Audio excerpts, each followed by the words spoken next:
چې یو سړی په دوکه کې ژوند تیروي کنه او هغه سړی له ته راشي چې هلکه ته دوکه شوې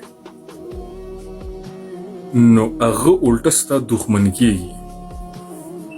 لکه دا کار مونږ کوو. زه چې راشم او زه ټیک ټاک کې خلکو سره بحث مباحثه کوم دلیل او ریفرنس ورکم نو زه به لنډ مثال درکم. لنډ مثال به درکم چې د پښتونخوا ځوانانو به افغانستان ځوانانو سره په لایوونو کې کېناستل او وی به او زه افغان نیم او زه افغان نیم او زه پښتون نیم او داسې واغسې. خو چې کله زه ټیک ټاک ته رالم او ما د پښتونخوا ځوانانو ته وویل چې پاکستان کې خو افغانیت لپاره ده دا په ټیک ټاک باندې دا خبره ما وکړه ثبوتونه مې دلایل مې ورکړل نو کم یو ځوان راپاڅېد او د هغې نفي یې وکړه لکه هغې پسې ویډیو جوړه کړه چې نه ته دروغ وایې بیا چا سره جواب نو.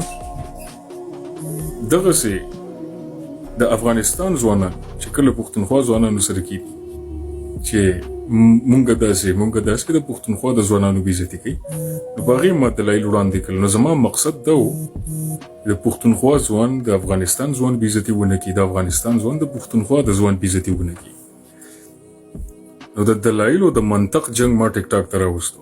دې نه مخکې جګړې وې دې نه مخکې کنځاګانې وې په لایوونو کې هم تاسو کتله اوس هم دي. نو د ادب او د احترام او که دښمني هم کې نو په غیرت باندې دښمني چې ده دا ټیک ټاک ته مې راوسته. خلک اوس یو بل ته غوږ نیسي خلک ګوري نو لاندې ولس ته ته کوم میسج ورکې هغه خلک ګوري. صحیح ده. مهم شی دا دی او بله یو خبره یاد ساتئ ټیک ټاک کې منم چې ډېر داسې پښتانه کریټران دي ډېر داسې خلک دي چې هغې زمونږ بچو ته زامنو ته خویندو ته ډمتوب سپکې خبرې بې غیرتوب او د پیسو وخلو طریقې ټیک ټاک ته روباسي. منم چې بلا د خدای دی خو دا هم یاد ساتئ چې د هغې ټولو په مقابله کې یو ځوان کافي وي. یو داسې نه چې موږ ته زر کسان پکار دي